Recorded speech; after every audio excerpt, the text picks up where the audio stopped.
If you are learning Spanish, French, or German, I am about to save you thousands of rupees and months of wasted time. Here's a controversial take. You should skip the A1 exam completely.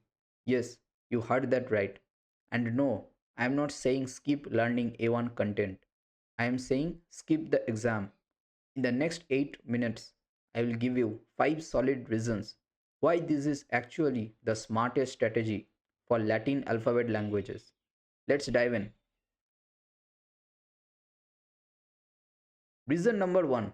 You already know the script. This might sound obvious, but it changes everything. When you are learning Arabic, Japanese, Korean, or Hindi, your first few months are spent just learning to read. You are learning a completely new writing system that takes months of mental bandwidth. During that time, you can barely focus on grammar or vocabulary because your brain is struggling to recognize squiggly lines as letters. But Spanish, French, German, you already know the Latin alphabet. Sure, there are a few accent marks A, N, U, but you can read from day one. This means you have 100% of your mental energy available for learning grammar and building vocabulary. Here's the strategic advantage. Because you are not learning a script, you can comfortably handle both A1 and A2 material together. Think about it. If someone learning Arabic needs 3 to 4 months just to get comfortable with the script plus A1 content, you can use that same 3 to 4 months to cover A1 and start A2. You are literally 6 to 8 months ahead in the learning curve because you already know how to read hola and bonjour. So why slow yourself down with an A1 exam? Reason number 2. Save serious money. Let me break down the actual costs, and I am not naming specific institutes. You can look this up yourself. If you take the traditional path, A1 course at a language institute, rupees 12,000 to 15,000.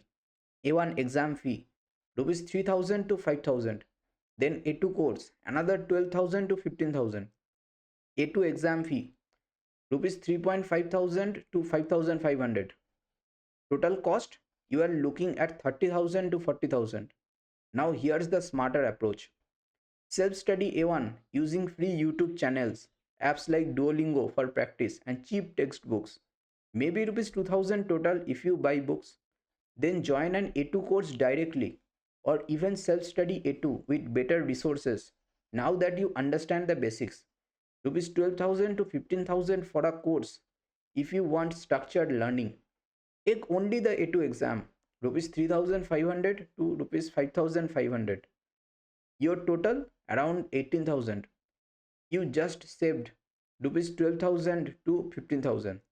That's a Goethe Institute C1 course fee. That's 3 months of italki tutoring. That's an entire semester of language classes at some universities. And here's the thing. A2 certification includes proof that you know A1. No employer, university, or visa officer will ask, but do you have your A1 certificate? They only care about your highest level. Why pay twice to prove the same foundation? Reason number 3. Don't kill your learning momentum.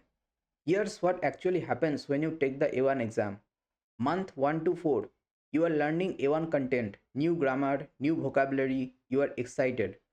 Month 5, exam preparation mode. You stop learning new content and start cramming what you already studied.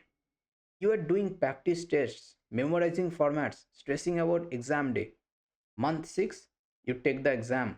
Then you wait 4 to 6 weeks for results. Month 7, results are out. You passed. Great. Now you enroll in A2. Month 8, you start A2 classes and you have forgotten half of A1. Here's the brutal truth. That 2 to 3 month gap between finishing A1 content and starting A2 content is a momentum killer. Languages aren't like cycling. You don't never forget. You absolutely forget if you stop practicing. The optimal way to learn A1 and A2 as one continuous foundation. They are not separate levels. A2 is literally just A1 plus more words and slightly harder grammar. Think of it like building a house. A1 is your foundation, A2 is your ground floor. You don't build the foundation, then stop for 3 months. You come back and build the ground floor. You build continuously. When you skip the A1 exam and learn A1 content in 3 to 4 months, then immediately move to A2 content. No gap, no forgetting, no relearning. Your timeline 6 to 8 months of continuous learning. Then you take the A2 exam with everything fresh in your mind. This is how you actually retain what you learn. Reason number 4, build real confidence for B1 and B2. Let me tell you about two students, both learning French. Student A takes the A1 exam, barely passes with 60%, feels anxious, takes A2, struggles, passes with 65%, still feels like an imposter, looks at B1 and thinks, this is impossible, I barely passed A2. Student B skips A1 exam, learns A1 content thoroughly at their own pace, moreover to A2, moves to A2, takes the exam after 8 months of solid preparation, passes with 75%, feels accomplished, looks at B1 and thinks, I jumped straight to A2 and did well. B1 is just the next step. See the difference? Every exam you take is a psychological checkpoint. If you struggle through it, it builds fear. If you ace it, it builds confidence. By skipping A1, you give yourself more time to build a rock solid foundation. When you finally take the A2 exam, you are not just testing A2 content, you are testing everything from A1 onwards, and you know it well. That first certification becomes a confidence booster instead of a source of anxiety. And here's the kicker, an A2 certificate already proves you know A1. You don't need two certificates to prove two levels. You need one certificate to prove you have mastered the foundation. Language learning is hard enough without creating unnecessary hurdles for yourself. Reason number 5. Let's be honest about what A1 actually is. A1 lets you introduce yourself, order a coffee, ask where the bathroom is. That's it. You cannot hold a conversation. You cannot understand a movie. You cannot read a news article. You definitely cannot work or study in that language. A1 is about 500 to 600 words. To put that in perspective, a 5-year-old native speaker knows about 5,000 words. No job requires A1. No university accepts A1. No visa grants points for A1. The minimum requirement for anything meaningful is B1, sometimes B2.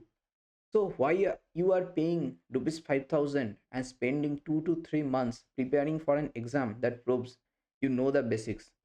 A1 is essential to learn, but it's not worth certifying separately. If you like learning the alphabet, yes, you need to know it.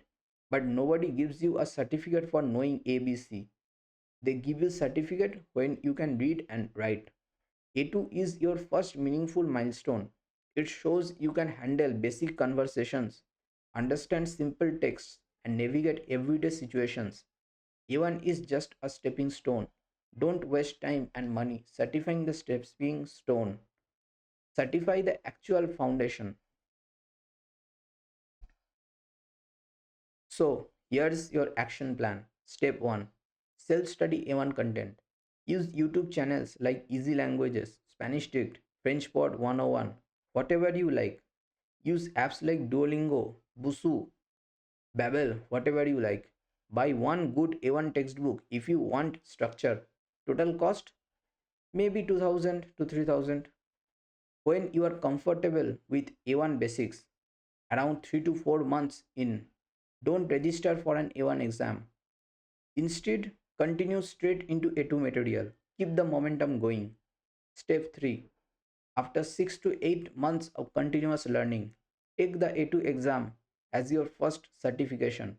Walk in confident, knowing you have a solid foundation. By doing this, you save rupees 12,000 to 15,000. You also save 2 to 3 months of wasted time. You build a stronger foundation through continuous learning. Develop confidence instead of exam anxiety. Get your first meaningful certification. This strategy works for Spanish, French, German, Portuguese, Italian, any language with a Latin alphabet. If you are learning Arabic, Japanese, Korean, or other non Latin script, ignore this advice, or you have to be careful with this advice. You need that A1 checkpoint to ensure you have mastered the script.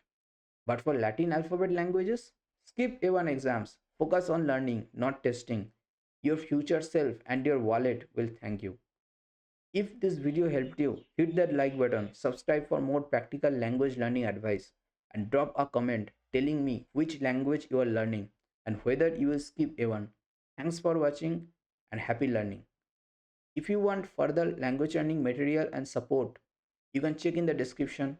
I have a website where I sell good materials and helpful anecdotes and things. Thank you.